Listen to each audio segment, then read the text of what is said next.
Wilkins continues his anti-reform theology by saying, quote, "The apostate thus forsakes the grace of God that was given to him by virtue of his union with Christ.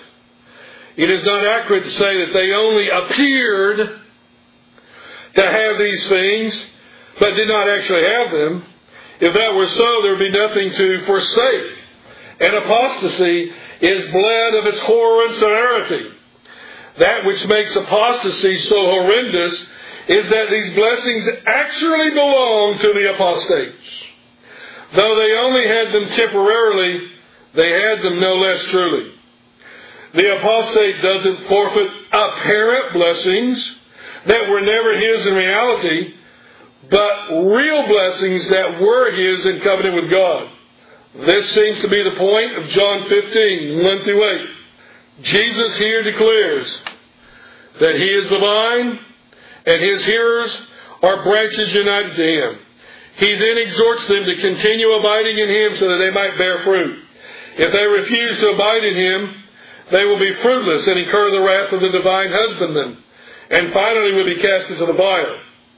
Here then we have those who are joined to Christ in vital union, a union that could and should be fruitful, and yet who end up cursed and condemned. In speaking about King Saul, the Old Testament, here's what Wilkins says, quote, "This means that at the outset of Saul's career, the biblical narrative itself draws no distinction between his initial experience of the Spirit and the experience of those who would obtain final salvation. Saul appears to receive the same initial covenant grace that David, Gideon, and other saved men received, even though God did not enable him to persevere in that grace."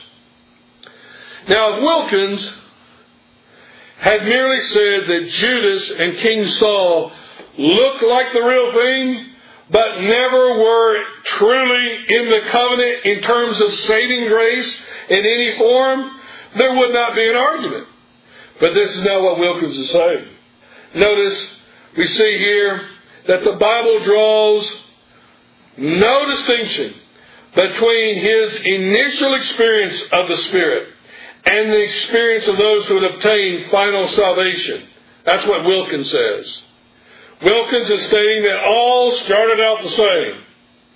He claims that Saul received the same initial covenantal grace that David and others received. The only difference is that the others proved to be faithful as opposed to Judas and Saul.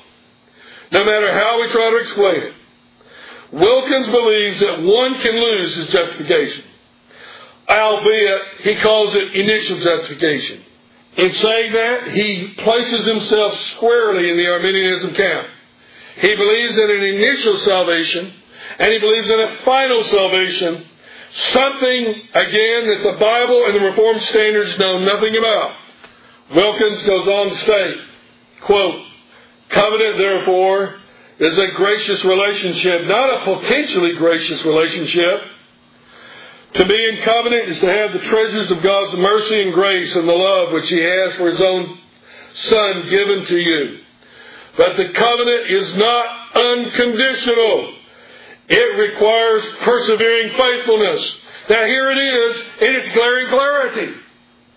Wilkins denies the unconditional nature of God's decrees, making them, as he says, contingent upon man's faithfulness.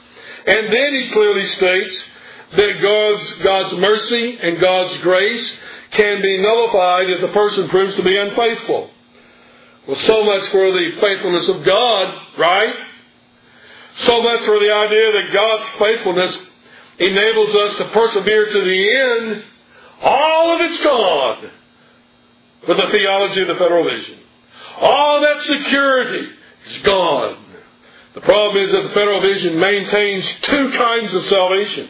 What the Federal Vision attributes to initial salvation, as they call it, the Bible attributes to the only salvation that God provides, which cannot be lost. Does it make any sense to say that a person can have his former sins forgiven, but there remains a possibility for this person to be lost in the future? This would mean that there are sins that can be committed after this initial forgiveness and salvation that would cause one to forfeit everything that they had before. This is why the position statement of the Auburn Avenue session was careful to say, quote, now I want you to listen very carefully, how subtle it is. Here's what the session of Wilkins' church has said. Quote, been cleansed from their former sins. You see, in the Federal Vision, there is a death of Jesus initially for the forgiveness of sins, but then the efficacy of Jesus' death will not guarantee final forgiveness simply because the person may apostatize from the faith. And you see right here, then that's a challenge outright to Christ's atoning work. Brethren, to adopt a view of the Federal Vision does of a conditional kind of election, where one can be initially justified, initially forgiven of sins, and then lose it, that is a direct attack on the precious doctrine of limited atonement. The Federal Vision has people who were once forgiven, once justified, and end up in hell due to their apostasy. Brethren, there are none who are in hell today who Jesus has ever loved, who Jesus has ever shed His blood for, who were ever forgiven. There are none. They are there because they are not forgiven. They are there because they are not justified. They are there because they are not the elect of God. Consider Doug Wilson from Moscow, Idaho, who's one of the main Federal Vision proponents.